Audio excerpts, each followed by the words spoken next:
Chegou a Lúcia, Maria. Boa noite às duas também. Vamos lá. Muito boa noite a todos e todas, meus amigos, minhas amigas do Grupo Espírita Luz e Amor. Mais uma segunda-feira nos reunimos para o estudo do livro A Gênese, os milagres e as predições, segundo o Espiritismo. Hoje nós vamos dar continuidade aos nossos estudos, né? Nós estamos no capítulo 15 e nós já passamos por quase a metade do livro. A Lúcia está dizendo o seguinte: a Elza está tentando entrar, mas não está conseguindo. Lúcia, se você estiver em contato com ela, não chegou para mim aqui o pedido para ela entrar.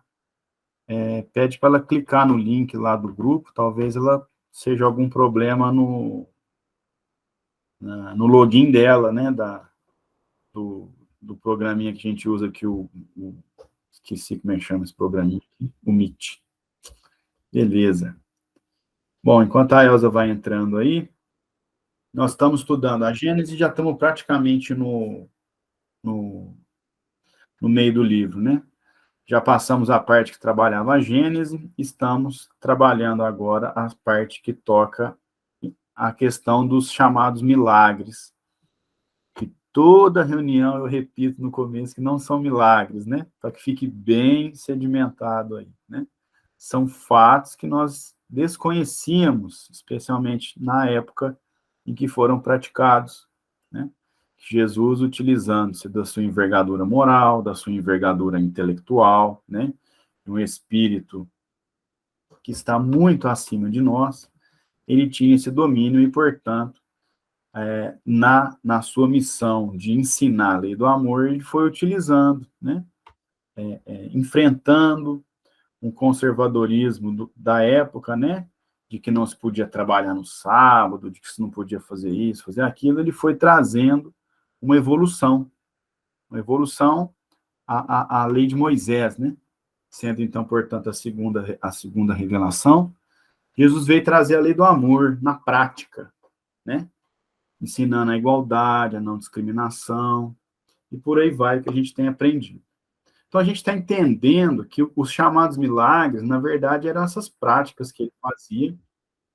Olha a Lucélia chegando aí também. Eram essas práticas que ele fazia, valendo-se da dupla vista, né? Do seu poder sobre os fluidos, né? Aí a gente tem as curas, teve também os desdobramentos, as transfigurações. E na semana passada, nós estudávamos lá as bodas de Caná, né? A gente trabalhou essa questão da multiplicação dos pães, né? Da transformar a água em vinho, e também tratamos dos fermentos dos fariseus. E hoje, nós estamos no capítulo 15, nós vamos iniciar no item 50. O item 50, ele começa, a gente vai falar do o pão do céu, né? A gente tratou, né, desse tema do alimento espiritual aí na semana passada, né? E é mais ou menos nessa linha que Kardec continua, vai trabalhar agora o pão do céu.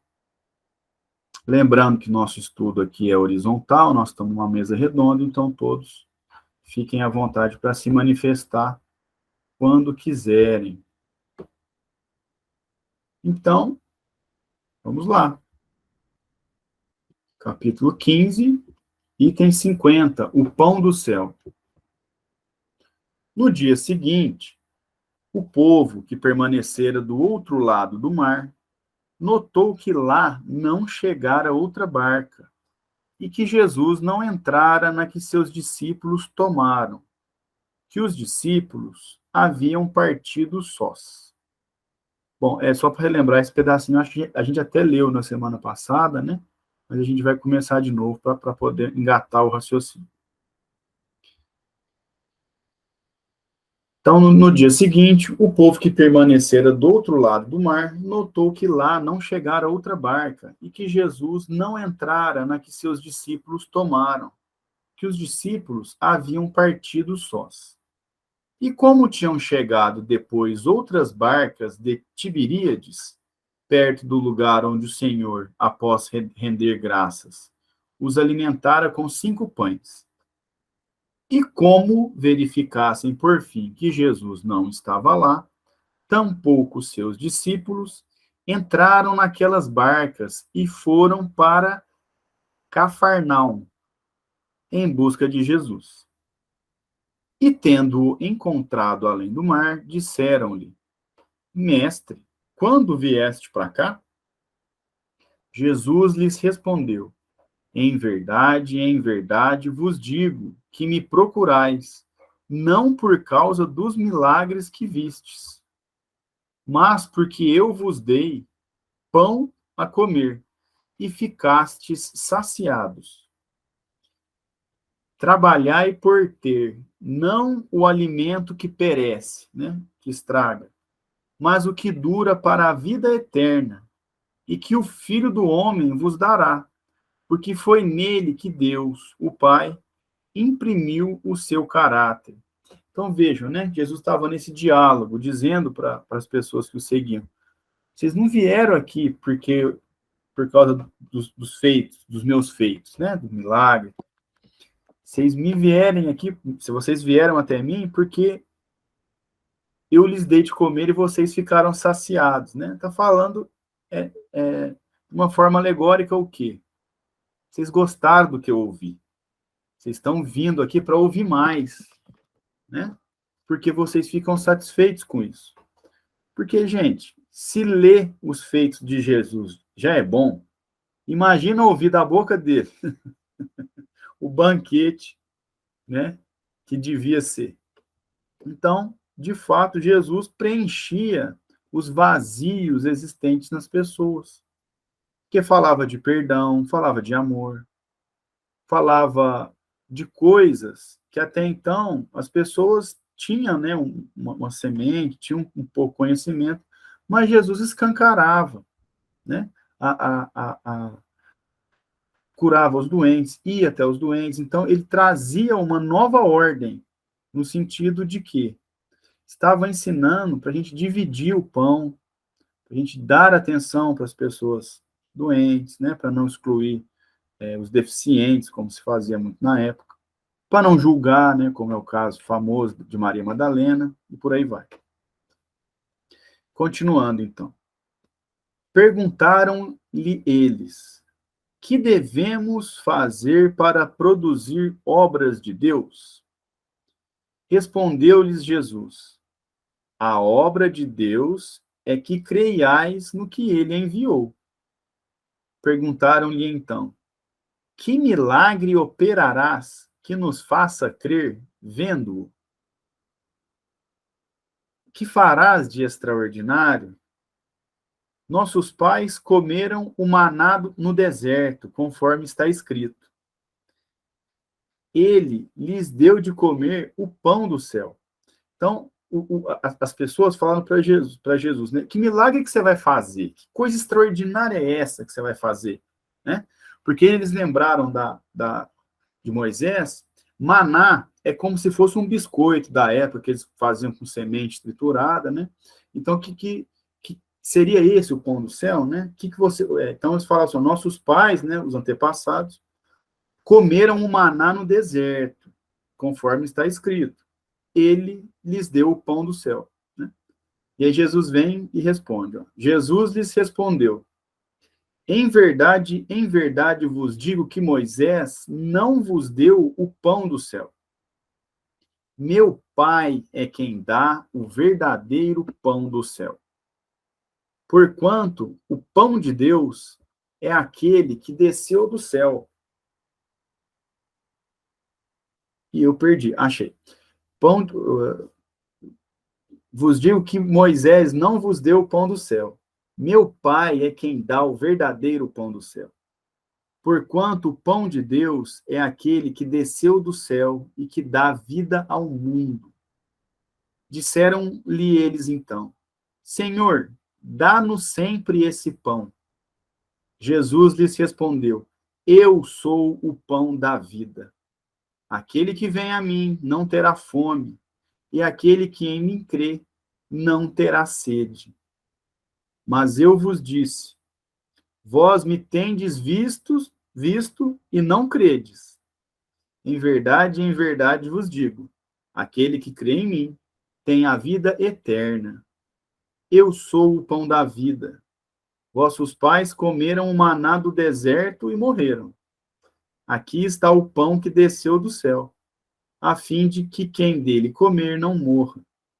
Essa bonita passagem está em João, capítulo 6, versículo 22 a 36, e versículo 47 a 50. Então vejam que Jesus, né, diz, eu sou o pão da vida. Né? O que Jesus estava dizendo? O que eu estou fazendo é o pão da vida. O perdão que eu estou fazendo na frente de vocês, o amor, isso é que dará a vida eterna. Né? Então, as pessoas pediam, nos dê, né? Nos dê o pão, o alimento espiritual, né? Nos dê o pão da vida. E Jesus ainda diz, ó, vocês estão me vendo e não estão acreditando ainda, está faltando fé, né? E diz que a lição de Moisés estava ultrapassada, né? Claro que ela foi circunstancial, como a gente já estudou, né? Por isso que ele fala, vossos pais comeram o maná no deserto e morreram. Aqui está o pão do céu, né? Aqui está onde? Na lei do amor, nos ensinamentos de Jesus, né? Que a gente chama aqui nós espíritas, chamamos de a segunda revelação. Bom, item 51.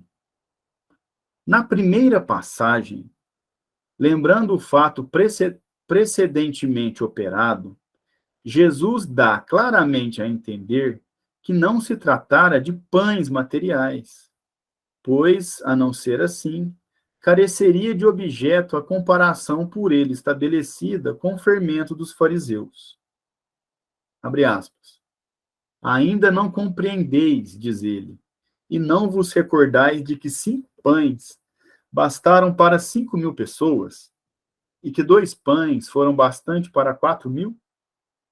Como não compreendestes que não era de pão que eu vos falava, quando vos dizia que vos preservasseis do fermento dos fariseus? Fecha aspas. Esse confronto nenhuma razão de ser teria na hipótese da multiplicação material. Então, aqui Kardec está fazendo um exercício de raciocínio. Fala, olha, quando Jesus diz que multiplicou os pães, ele estava falando em alegoria. Ele não multiplicou materialmente os pães. Né? Como Kardec já tratou aqui da questão, tem essas duas formas de entender. A questão do pão espiritual, né? Como a gente tratou aqui, que ele alimentou essas pessoas, e que, na preocupação de alimentar todo mundo, que o povo poderia reclamar de fome, a questão do envolvimento fluídico, da atenção voltada para o que Jesus dizia, fez com que as pessoas não sentissem a fome, né?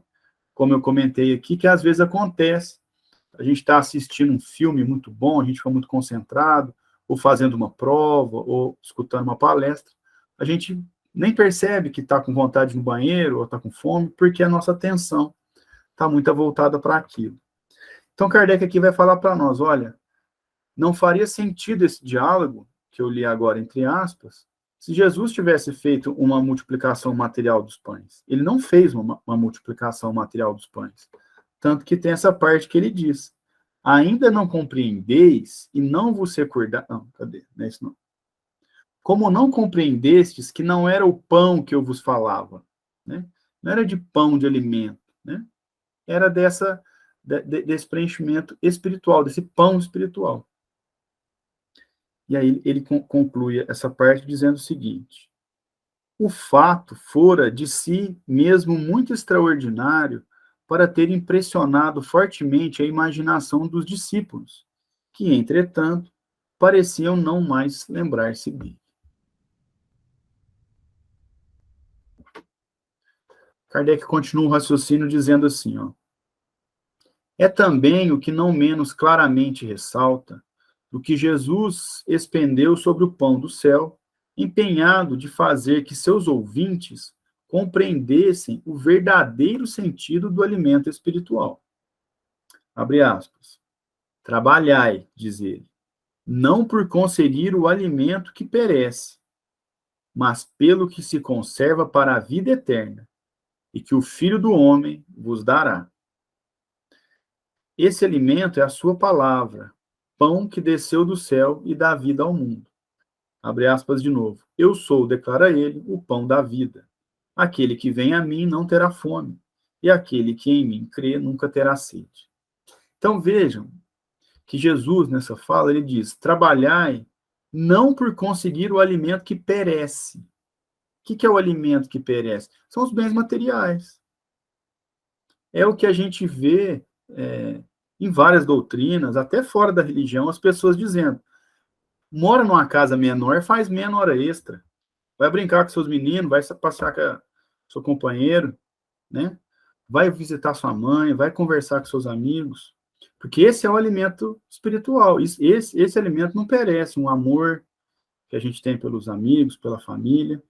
Agora, o carro estraga, a casa acaba, o bem material acaba. Então, cada vez mais, pelo menos na minha visão, não sei o que vocês acham, mas a humanidade como um todo está percebendo isso. Tanto que a medicina mesmo, né? Os psiquiatras, né, e alguns psicólogos orientam que a gente tenha prazer na vida, né? No sentido de se preocupar e de voltar a atenção também para fora do trabalho, para fora do acúmulo de dinheiro, né? O acúmulo de riqueza. Jesus falou isso há 2023 anos atrás. É que a gente teima demais. Então ele falou, trabalhar e não para conseguir o alimento que perece, mas pelo que se conserva para a vida eterna. O que conserva para a vida eterna? A gente não estuda que a gente tem uma família espiritual? A gente tem a nossa família aqui, mas tem uma família espiritual. Quando a gente cria um vínculo, como a gente criou aqui, né? Alguns já tinham vínculo, outros criaram. Eu posso morrer amanhã que o vínculo não acaba. Eu posso encarnar 4 vezes, o vínculo não acaba. Nós criamos um vínculo. Esse é o vínculo eterno. Agora, meu carro, meu tênis, terreno, isso acaba, isso passa, um vende, o outro herda, isso acaba. A amizade, o amor, os vínculos que a gente constrói, isso não acaba, isso é eterno, né? Às vezes afasta, às vezes volta, mas esse é o alimento espiritual. E aí ele diz, né? Eu sou o pão da vida. Então, quem crê em mim nunca terá fome, né? Quem acredita na lei do amor nunca vai sentir aquele vazio, né? Às vezes, todos nós, né, acredito, sentimos um vazio porque a gente se afasta do caminho, né? A gente acha que cada um tem suas questões, mas é porque a gente se afasta. Porque se a gente acreditar e lutar por isso, para ter uma boa visão da vida, para ter uma vida pautada aí no perdão, né, no guardar rancor, na humildade, na igualdade, a gente vai se alimentar muito bem do pão da vida, né? Que é justamente o que Jesus trouxe para nós.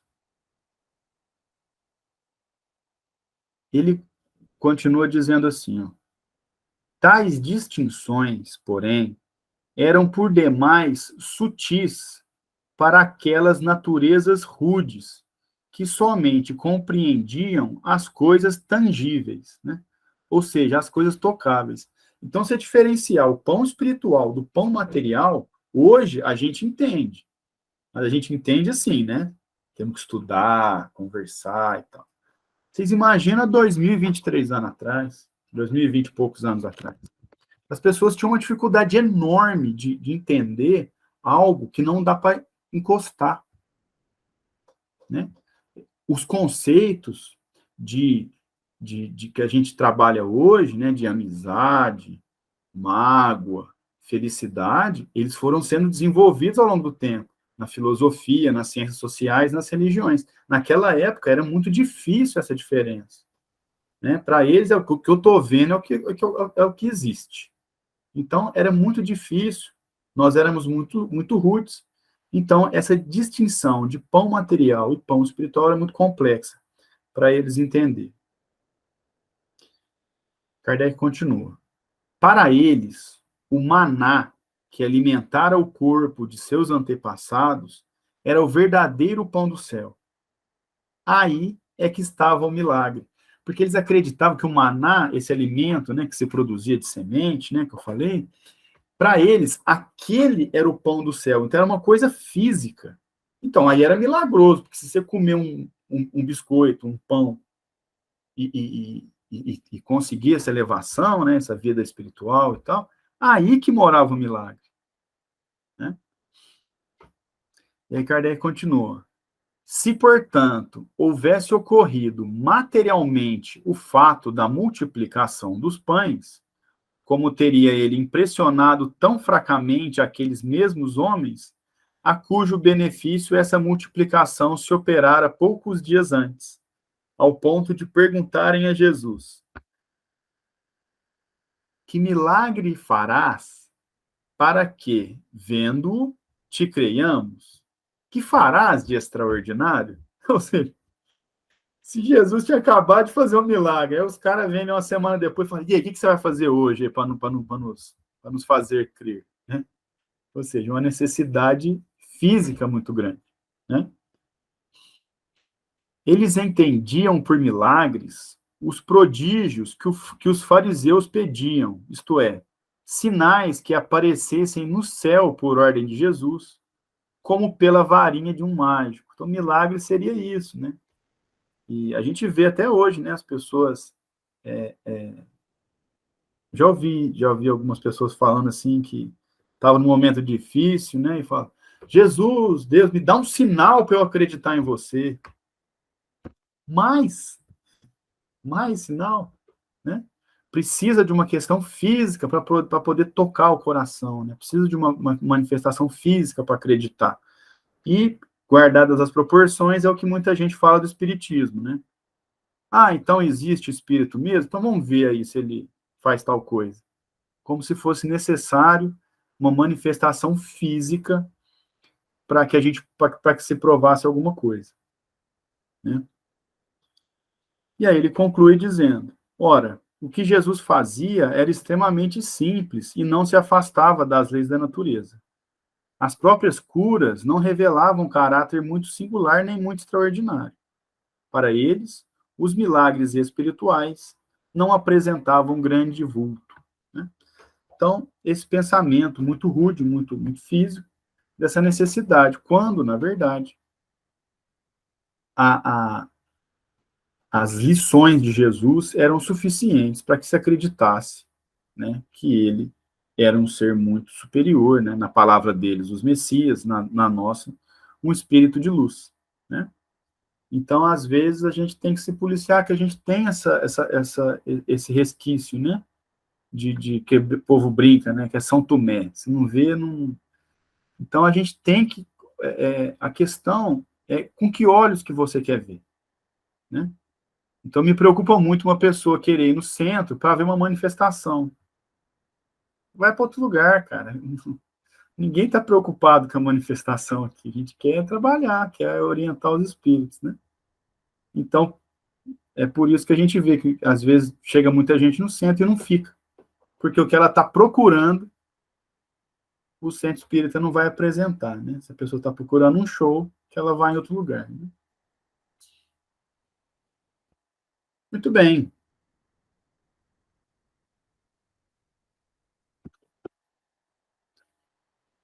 Alguém quer fazer algum comentário? A gente pode passar para o Tentação de Jesus. Esse é da curiosidade, né? Falar, esse eu ia ter falado semana passada que todo mundo, ninguém ia faltar do estudo, ia ficar curioso para saber o que aconteceu ali, né? Bom, Tentação de Jesus, item 52. Jesus, transportado pelo diabo ao pináculo, que é o ponto mais alto do templo, depois ao cume de uma montanha, e por ele tentado, constituiu uma daquelas parábolas que lhe eram familiares e que a credulidade pública transformou em fatos materiais. Aqui, para quem estava muito curioso, Kardec já dá um balde de água fria, que ele fala: olha, o que aconteceu ali não passou de uma alegoria, né? Uma parábola que Jesus contou, que Jesus se utilizava, e que as pessoas da época transformaram em fatos materiais, né? como aconteceu aí com a multiplicação dos pães, a transformação da água em vinho. Bom, e aí Kardec coloca um asterisco, coloca a explicação que se segue é reprodução textual do ensino que a esse respeito deu um espírito. Então, a partir do item 53, que eu vou ler agora, vocês podem ver que ele está entre aspas. Por quê? Porque Kardec pegou um texto integral de um espírito, se não me engano, é João, quer ver? Deixa eu só confirmar. João Evangelista, em Bordeaux, 1862. Então, é ele que vai dar essa explicação aqui. Então, é um texto completo que eles receberam lá. Vai falar dessa tentação de Jesus. Item 53, abre aspas. Jesus não foi arrebatado. Ele apenas quis fazer que os homens compreendessem que a humanidade se acha sujeita a falir e que deve estar sempre em guarda contra as más inspirações, a que, pela sua natureza fraca, é impelida a ceder. Então, vejam, só com esse comecinho, só com essa frase, a gente já entende, né? Que Jesus não caiu em tentação, né? Ele passou um ensinamento que as pessoas acreditaram que era um fato e que ali, na verdade, o que ele queria falar, na época dele, outras palavras, o famoso vigiai, que é o que a gente se esquece muitas vezes, né? Praticamente todo dia, por conta dos nossos afazeres mundanos, né? É a gente, quando a gente dá uma derrapada, briga no trânsito, fica bravo porque alguém esbarrou na gente, né? E quando a gente faz esse tipo de coisa, dentre outras, a gente permite, a gente abre uma janelinha no nosso espírito para se conectar com espíritos que estão com sentimentos ruins. Então, por isso que João fala, né? Ele quis fazer com que os homens compreendessem que todo mundo, a humanidade, está sujeita a errar e que deve sempre estar em guarda contra as más inspirações, né? Que é a luta do dia a dia, né? É a gente, diante dos problemas terrestres, né? Que todo mundo tem, ninguém está imune a dificuldades, a gente manter um bom pensamento, né? Para que a gente consiga manter uma vibração boa. João continua assim: a tentação de Jesus é, pois, uma figura, e fora preciso ser cego para tomá-la ao pé da letra, né? Então, João foi bem firme aqui, né? Falou, ó, tem que ser cego para acreditar que Jesus cairia em tentação, né? E aí ele continua: como pretenderíeis que o Messias, o Verbo de Deus encarnado, tenha estado submetido por algum tempo, embora muito curto fosse este, às sugestões do demônio, e que, como diz o Evangelho de Lucas, o demônio o houvesse deixado por algum tempo, o que daria a supor que Cristo continuou submetido ao poder daquela entidade? Então, raciocínio lógico, como é que a gente vai acreditar que Jesus, né, teria ficado à mercê, né, envolvido, submetido ao demônio, né? No nosso entendimento aqui, é um espírito ignorante, né? Como é que a gente acreditaria nisso, né? Não. Compreendei melhor os ensinos que vos foram dados. O espírito do mal nada poderia sobre a essência do bem. Isso aqui é para fazer uma placa e pôr em casa. Sabe aquelas plaquinhas bordadas que as vó têm, assim, em frase, e pôr. Por quê? Porque isso aqui é um ensinamento muito profundo. É a gente entender que sobre o bem não tem mal nenhum que vai fazer. É a gente entender que quando a gente erra, ou quando a gente tem um pensamento ruim, a culpa de 80% é nossa, e 20% de um espírito que está ali dando más ideias. é a autorresponsabilização. A gente entender que é assim que funciona, né?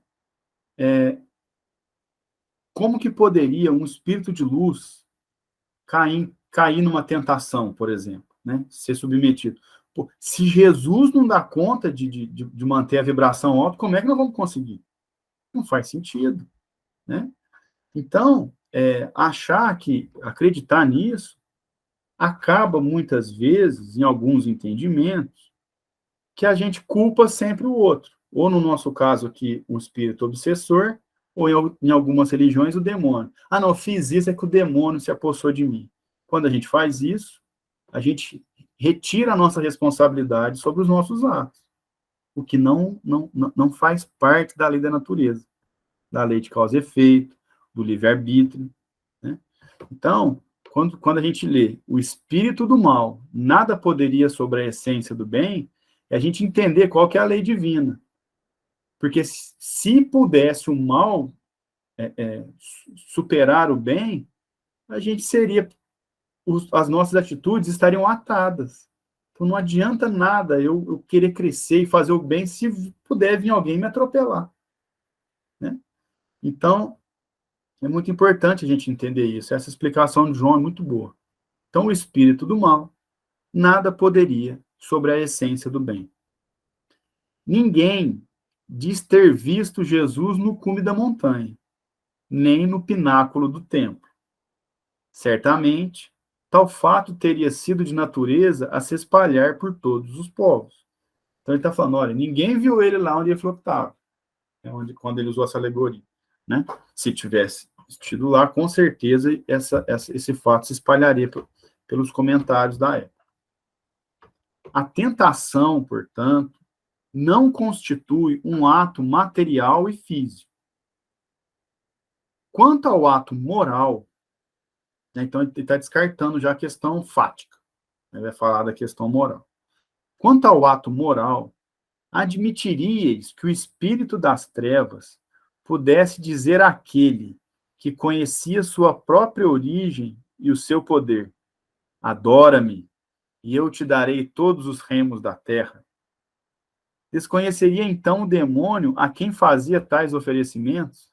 Não é provável. Se imagine, um espírito malfeitor, ou demônio, o nome que queiram dar. Tentar enganar Jesus, aí, pô, aí não dá, né? Olha, vem pro meu lado, que eu vou te dar um monte de coisa. Para quem conhece a essência divina, como é que o mundo gira, como é que as coisas acontecem, é inconcebível mesmo, quando a gente aprofunda e vai olhar por essa ótica, né? E aí ele continua. Ora, se o conhecia, suas propostas eram uma insensatez, pois ele não ignorava que seria repelido por aquele que viera destruir-lhe o império sobre os homens, né? Então, se o espírito malfeitor, ou o demônio, ou o diabo, soubesse quem era com quem ele estava falando, Jesus, ué, se ele veio aqui justamente para tirar a gente dessas ideias, né, seria uma insensatez, porque Jesus tinha, né, o conhecimento de como as coisas funcionavam. Então, sabia que não adiantaria, né, vamos dizer, ir para o lado do mal, ou querer praticar o mal, que as coisas não melhorariam. Então, até pela lógica, esse fato é inconcebível. Depois ele continua, ainda João.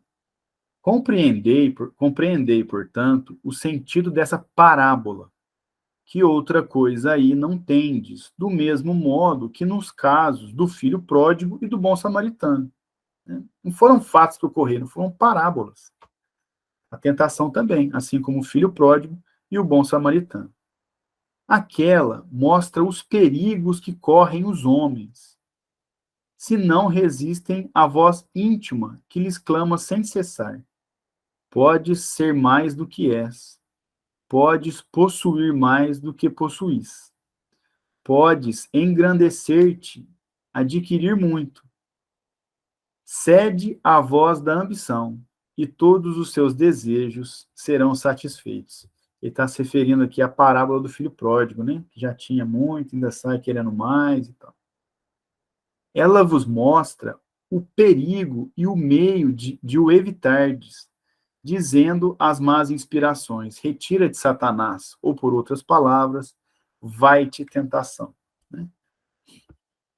Que na parábola do filho pródigo, né, acho que todo mundo lembra, é aquele filho que sai de casa, pede a parte da herança, sai, e achando que ia ter um vidão e que queria muita coisa, e acaba se perdendo e tem que voltar às suas raízes e tal, e o pai recebe de volta e tudo mais. Então, o que Jesus estava dizendo ali? Exatamente o que João ensinou para nós aqui, né? É aquela coisa, a gente tem que resistir à voz que fala, olha, você pode mais, você merece mais, corre atrás, né? No sentido de vaidades, sensualidades, bens materiais, né? Bom, e ele continua dizendo assim, ó, as duas outras palavras que lembrei mostram o que ainda pode esperar aquele que, por muito fraco para expulsar o demônio, lhe sucumbiu às tentações. Mostram a misericórdia do pai de família, pousando a mão sobre a fronte do filho arrependido e concedendo-lhe com amor o perdão implorado. Mostram o culpado, o cismático. Né? Cismático é aquele que está pensativo, mas eu acho que a tradução assim, para os dias de hoje seria o que está encanado, quando a pessoa está encanada com o negócio. Então, mostram o culpado, o pensativo, o homem repelido por seus irmãos, valendo mais aos olhos do juiz supremo do que os que o desprezam por praticar ele as virtudes que a lei de amor ensina. Então, dessas parábolas que ele utiliza aí, uma vai ensinar, né, a misericórdia do pai de família, né, e o outro, que aos olhos de Deus é muito melhor visto aquele que foi desprezado, né, justamente por praticar a lei do amor. Né? Então, é uma parábola que ensina a gente a ter a resignação de continuar na luta pelo bem, né, mesmo que a gente passe por problemas aí. E aí, no final da mensagem de João, ele diz o seguinte: pesai bem, eu acho que é pensai, não sei se está um erro, é pensai, eu vi vocês fazendo, é pensai, né? Não, é pesar mesmo. Pesai mesmo? Pesar no sentido de pondera, né? No meu Ah, não é outra, mas é isso mesmo, viu, Caio? professora de gramática atenta aqui. Isso mesmo, pesai bem os ensinamentos que os evangelhos contêm. Sabei distinguir o que ali está em sentido próprio ou em sentido figurado, e os erros que vos hão cegado durante tanto tempo se apagarão pouco a pouco, cedendo lugar à brilhante luz da verdade. João Evangelista, em Bordeaux, 1862. Acho que final também muito bonito dessa mensagem, né? Falando para a gente ter critério. Né? Não dá para ouvir e foi assim. Não, vamos estudar, vamos entender como funcionava na época, o que é fisicamente possível, o que não é. Claro, ponderando que nós não estamos num conhecimento total das leis da natureza, mas para a gente pensar sobre o que aconteceu ali, e distinguir o que é próprio, o que é figurado, e vejam o sentimento de João, né, aqui com a gente, entendendo que a gente está em evolução. Ele diz, e os erros que hão cegado durante tanto tempo se apagarão pouco a pouco. Não é do dia para a noite que a gente vai descobrir tudo, a gente evolui, né? Daqui 10 anos vamos saber mais, daqui 10 mais ainda, né? E aí a gente vai entendendo as passagens e tirando as lições delas, né? Para tomar cuidado com esse sentido, achar que foi assim que aconteceu, o sentido literal, não realmente foi assim, foi assado, né? Entender, principalmente a época que os fatos aconteceram, né? Porque, como Kardec falou para nós, um povo muito rude, Jesus, para passar um ensinamento, tinha que contar historinha mesmo, né? Como a gente já brincou aqui, assim como a gente conta para as nossas crianças, né? Você vai ensinar alguma coisa, A gente tem até que rever muita historinha que a gente conta, né, que passa muito medo, não precisa disso, mas a gente vai explicar uma coisa, a gente usa um sentido mais figurado, né, para a criança entender, né, na evangelização nossa, a gente vai devagarzinho, né, conta historinha, era o que Jesus fazia conosco, diante da nossa ignorância. Então, era assim que foi passada a mensagem, a gente precisa, aos poucos, ir interpretando e entendendo o que aconteceu ali. Fica à vontade, Verinha. Então, desde segunda-feira passada, eu pensei em dar esse depoimento, e agora me deu vontade de novo. Dia 26, foi num domingo, eu fui numa comunidade terapêutica fazer uma visita para o interno. E lá eles são católicos. Não tinha um padre na hora da celebração, mas uma ministra estava autorizada a fazer essa celebração. Então, leu as duas cartas, depois o evangelho, e ela foi explicar.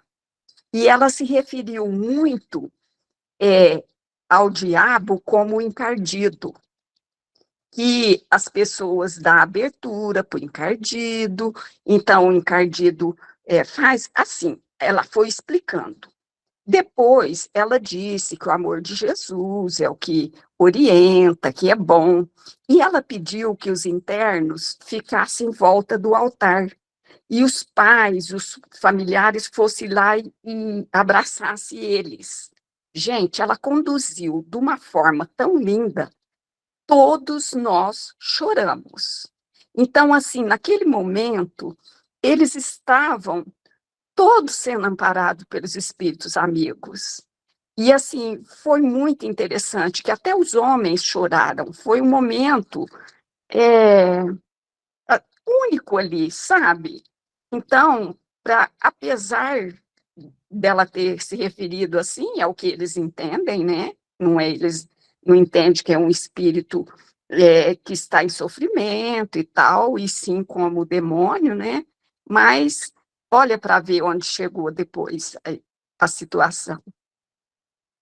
Era isso que eu queria falar. Muito bonito, velhinho. É isso mesmo, né? Cada um entende de um jeito, né?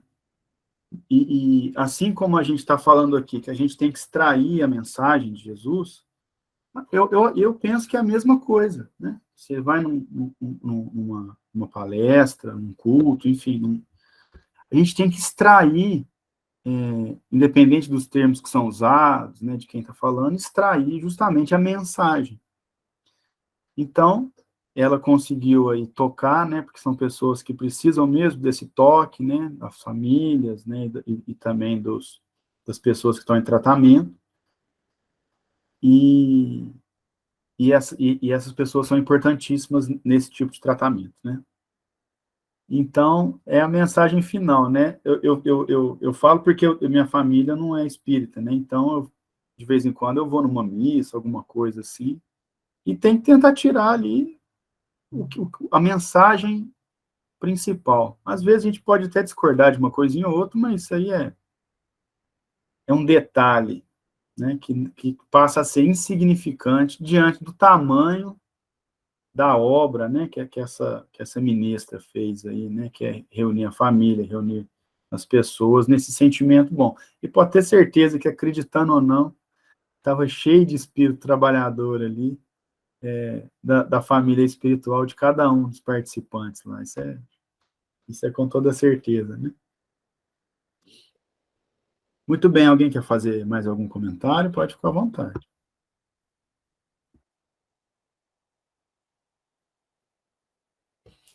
Bom, então vamos lá. Já estamos lá no finalzinho, então eu vou começar aqui a falar dos prodígios por ocasião da morte de Jesus. Vai ser a mesma coisa, né? Umas passagens do Evangelho, e depois Kardec, né, com o seu conhecimento e com a ajuda dos espíritos, vai explicando o que é possível, o que não é. Então vamos lá. Item 54. Prodígios por ocasião da morte de Jesus. Ora, desde a 6ª hora do dia até a 9ª, toda a terra se cobriu de trevas. Ao mesmo tempo, o véu do templo se rasgou em dois, de alto a baixo. A terra tremeu, as pedras se fenderam, né? Ou seja, racharam, né? Foram partidas.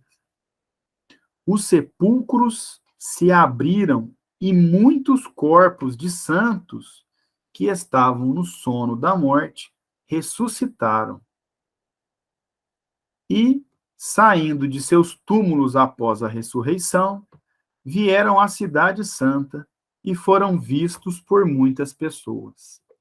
Essa passagem está em Mateus, no capítulo 27, versículos 45 e 51 a 53. Então, a passagem que diz, eu não sei fazer esse cálculo, a sexta hora do dia, mas assim, depois da morte de Jesus, teria aí a terra se cobrido de trevas, né?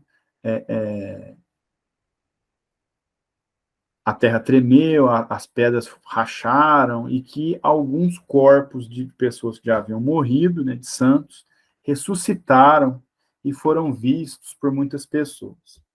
É a passagem que narra aqui Mateus. Kardec vai nos ensinar o seguinte: é singular que tais prodígios, operando-se no momento mesmo em que a atenção da cidade se fixava no suplício de Jesus, que era o acontecimento do dia, não tenham sido notados, pois que nenhum historiador os menciona. Então ele vai falar, olha, é estranho, né, que teria acontecido isso e nenhum historiador teria registrado isso. Parece impossível que um tremor de terra e o ficar toda a terra envolta em trevas durante 3 horas, num país onde o céu é sempre de perfeita limpidez, hajam podido passar despercebidos. Ainda nesse raciocínio, né? Se a terra toda tremeu, e se na época lá ficou tanto tempo, 3 horas durante o dia, né, escuro, dificilmente passaria despercebido desse acontecimento. A duração de tal... Só um pouquinho, amigo. Claro. A sexta hora corresponde das 11 às 12. É que eu tinha anotado aqui, eu fui procurar. E a nona, das 14 às 15. A sexta, das 11 às 12. E a nona hora, das 14 horas às 15 horas. Então, seria um pouquinho antes do almoço, né? Vamos falar. E um pouquinho depois. É que eu tinha anotado e fui procurar. Ótimo, obrigado. Ou seja, sol a pino, né? Sol estralando, né? Por isso que Kardec faz esse comentário aqui, que dificilmente passaria despercebido, né? Se escurecesse a Terra nesse horário aí que a Marleninha bem explicou, que é o horário que o Sol está mais em evidência. Aí Kardec continua. A duração de tal obscuridade teria sido quase a de um eclipse do Sol. Mas os eclipses dessa espécie só se produzem na lua nova, e a morte de Jesus ocorreu em fase de lua cheia, a 14 de Nissan, dia da Páscoa dos judeus. Então, teria, pelo menos no conhecimento até então daquela época, dificilmente teria um eclipse do Sol naquele dia. Ô, Ana, pode ficar à vontade, pode falar. Eu recebi um telefonema aqui, então eu peguei só o fim aí do bonde andando, negócio de sol a pino. O que vocês estavam falando? Se vocês puderem repetir? É porque aqui essa passagem, Ana, está falando aqui que na ocasião da morte de Jesus, da sexta hora do dia até a nona, a terra teria se cobrido de trevas. E aí a Marleninha tinha feito a anotação de que esse horário aí seria das 11 às 14, e agora eu esqueci a outra. Então, eu comentei, né? Então, o Sol... 15 horas, né? Da noite. O sol a pino mesmo, quando ele está lá no zênite, que é o ponto mais alto, É meio-dia. Isso, aí a Marleninha falou que era das 11 às 15, né? Das 11 às 14. Das 11 às 12 a sexta hora. E depois das 14 às 15 horas, a nona hora. Mas quando ele fica bem a pino mesmo, assim, ó, lá no ponto mais alto da abóboda, é meio-dia. Por isso eu comentei que ela falou assim, que era das 11 às 12, então seria bem no sol a pino, né? Sol bem alto. Então teria nesse dia a terra se cobrindo de trevas, e que nenhum historiador tinha feito essa anotação.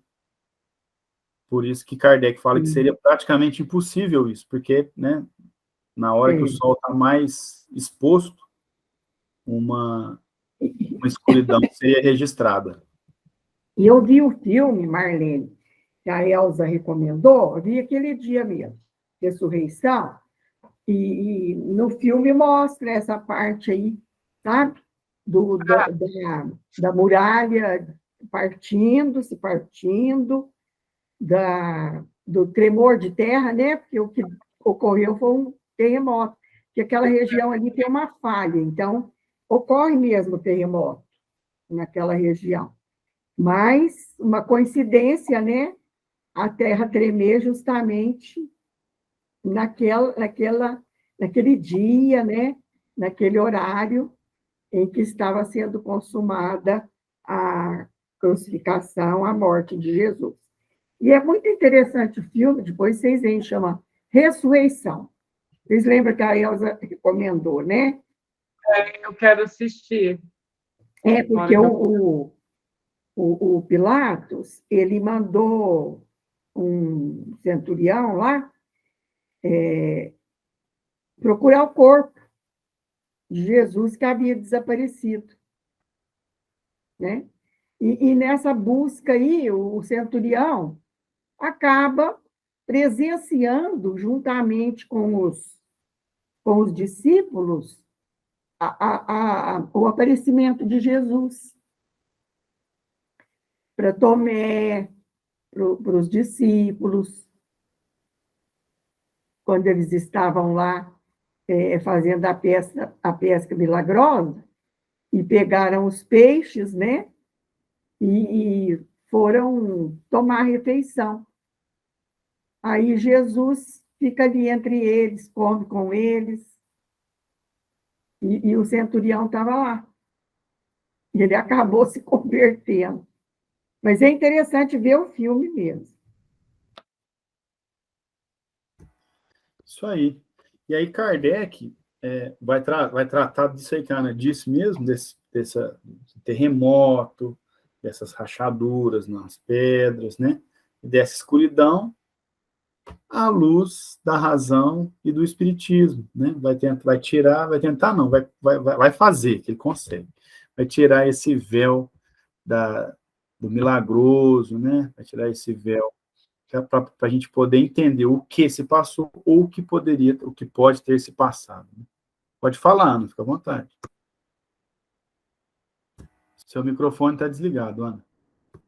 Né? A falha que eu falei é uma falha geológica, que para vocês é um termo desconhecido, né? Talvez, porque é próprio da geomorfologia, da geografia, da geologia.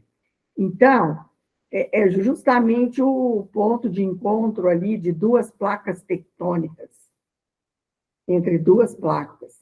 Então, forma-se o que se chama falha, que é uma rachadura, né? E a gente não vê, assim, ali a céu aberto, mas elas existem, porque é o ponto de encontro das placas.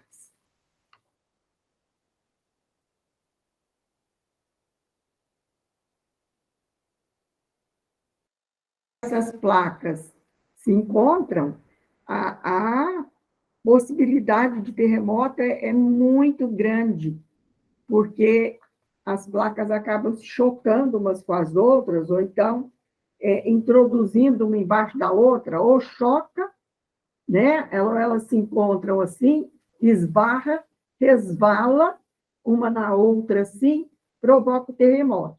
Ou então uma introduz embaixo da outra, e também ocorrem esses tremores. Isso aí, muito bem. Muito obrigado, Ana. Isso aí. Então, na semana que vem, a gente vai tratar esses prodígios por ocasião da morte. Então, na semana que vem, a partir do item 54. E aí, Kardec vai pegar cada uma desses acontecimentos, né? Que é as pedras terem rachado, esses tremores aí que a Ana explicou, as trevas, nesse horário aí que o sol tá quente, e também esse avistamento aí de pessoas que já teriam morrido, né? Kardec vai trazer ali o que pode ser, o que não pode ser, para tirar, né, essa visão literal que às vezes a gente traz dessas passagens. Alguém gostaria de fazer algum para a gente encerrar? Pode ficar à vontade. Tô todo mundo quietinho, falando como é que escureceu o meio-dia. Que coisa. Mas muito bem.